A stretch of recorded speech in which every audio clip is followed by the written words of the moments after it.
बिहार के भागलपुर इलाके से सटे सुल्तानगंज इलाके में गंगा नदी ने पूरी तरह से कई गांवों को अपनी चपेट में ले लिया है। आपको बता दें कि सुल्तानगंज इलाके में गंगा का जलस्तर 20 दिन पहले बढ़ने से गंगा किनारे रहने वाले हजारों किसानों की फसलें पूरी तरह से तबाह हो गई। लेकिन जलस्तर अभी भी कोई खास कम नहीं हुआ है, जलस्तर अभी भी बढ़ा हुआ है। तस्वीरों में देख सकते हैं किस तरीके से गंगा नदी ने जहां तक नजर जा रही है पूरी तरह से तबाही मचा रखी है। तमाम पेड़, फसलें और जमीन पूरी तरह से गंगा नदी में हर घंटे हर दिन समा रही है। पूरी तरह से गंगा नदी इन पेड़ों को निगलने लगी है। आपको बता दें कि गंगा नदी में हो रहे तेज कटाव के चलते गंगा किनारे जो तमाम फसलें लगाई गई थी, जिनमें मकई, हरी सब्जियां, आम का पेड़, सभी गंगा में कटाव होने के चलते प्रभावित हो रहा है। लोगों की मेहनत की कमाई पूरी तरह से गंगा नदी में स्वाहा हो रही है। आप तस्वीरों में देख सकते हैं किस तरीके से ये पेड़ लगातार झुकते हुए नजर आ रहे हैं और किसी भी वक्त गंगा नदी में ये तमाम पेड़ समा सकते हैं, जिससे लोगों को आर्थिक नुकसान भी हो रहा है। ऐसे में अब किसानों के सामने सबसे बड़ी समस्या जो उनकी फसलें जलमग्न हो गई, जो गंगा नदी में फसलें बह गई, उससे जो आर्थिक नुकसान हो रहा है उसकी भरपाई कौन करेगा। किसानों की मांग है कि जिला अधिकारी और बिहार सरकार इन मुआवजे की राशि जो है वो तुरंत इन्हें मुहैया कराए। पेड़ों से जो पेड़ बह गए, जो फसलें खराब हो गई, उसका भी मुआवजा ये लोग तुरंत मांग रहे हैं और बिहार सरकार से गुजारिश कर रहे हैं कि प्रशासन इनकी मदद करे, क्योंकि इन लोगों के सामने अब कोई दूसरा ऑप्शन नहीं है।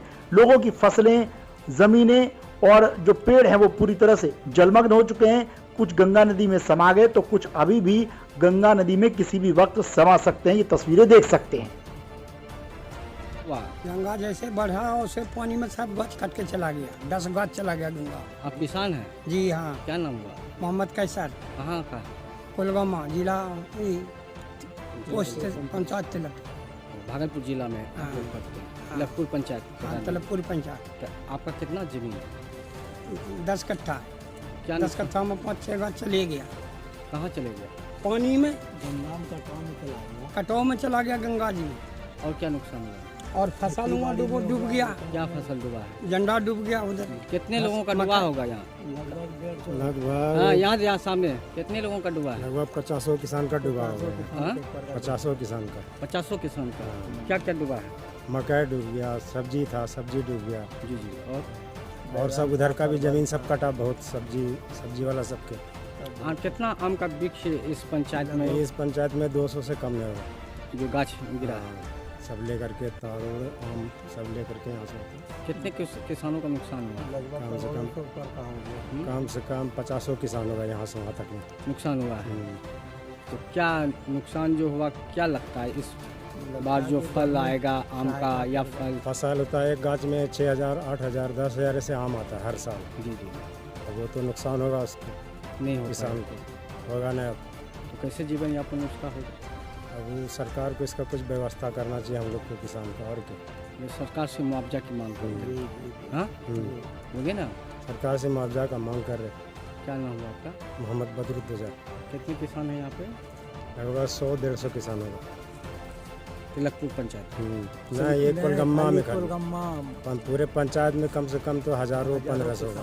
तो सभी का नुकसान हुआ कि सिर्फ? लगभग का नुकसान हुआ, हमारे इधर क्षति हुआ क्योंकि ये धार चौड़ा हो गया, पानी पूरा उतरा इधर। हम लोग के इधर जमीन का कट्टी लग गया ना, इसलिए जमीन कट रहा तो उसमें जो भी फल उल का जो भी गाछ है, जैसे आम हो गया, खजूर हो गया, ताड़ हो गया, सब धीरे धीरे कट करके गंगा में समा रहा। तो हम लोग तो बर्बाद ही ना हो गए इससे। अब गवर्नमेंट कुछ हेल्प कर दे हम लोग का, या कोई तरह का व्यवस्था कर दे कि जब पानी सुखाड़ी हो जाए तो इसमें कुछ व्यवस्था कर दे कि आगे से हम लोग का कटाव नहीं लगे। इसके लिए हम लोग गुजारिश करते हैं सरकार से, यहाँ के प्रतिनिधि से, कि हम लोग का कुछ व्यवस्था बढ़िया से कर दे, जो आगे कटिंग नहीं हो हम लोग का। क्या नाम? किसानों का साफ कहना है कि जो नुकसान हो गया उसे तो अब वापस नहीं किया जा सकता, लेकिन कम से कम और नुकसान ना हो, इस ओर सरकार को तुरंत ध्यान देने की जरूरत है। साथ ही जो नुकसान हुआ है उसकी भरपाई भी सरकार बतौर मुआवजा के तौर पर करे, क्योंकि वायदे और दावे तो बहुत किए जाते हैं, लेकिन अभी तक सरकारी मदद इन किसानों तक पहुंची नहीं है और इस इलाके में लगातार कटाव का जारी है। ऐसे में समय रहते यदि इस कटाव को नहीं रोका गया तो फिर ये बड़ी तबाही मचा सकता है।